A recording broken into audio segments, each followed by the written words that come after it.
நமது நாட்டின் விடுதலைக்காகவும் நமது மக்களின் உரிமைகளுக்காகவும் தமிழ் மண்ணிலிருந்து தீரத்துடன் போராடி உயிர் நீத்த எண்ணற்ற வீரர்களின் தியாகத்தை எப்போதும் போற்றுவேன்.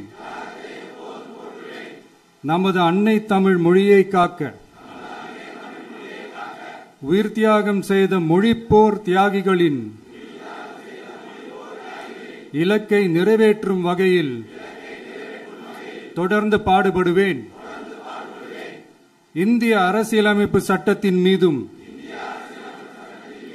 இறையாண்மை மீதும் நம்பிக்கை வைத்து அனைவருடன் ஒற்றுமை, சகோதரத்துவம், மத நல்லிணக்கம், சமத்துவம் ஆகியவற்றை பேணி காக்கின்ற பொறுப்புள்ள தனி மனிதராக செயல்படுவேன்.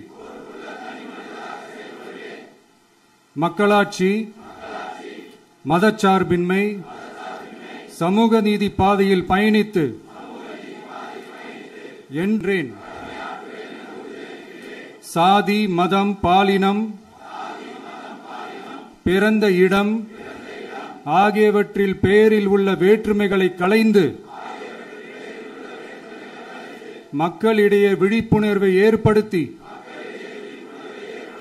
அனைவருக்கும் சம வாய்ப்பு, சம உரிமை கிடைக்க பாடுபடுவேன். பிறப்புக்கும் எல்லா உயிர்க்கும் என்ற சமத்துவ கொள்கையை கடைபிடிப்பேன் என்று உளமாற உறுதி கூறுகின்றேன். தேங்க்யூ.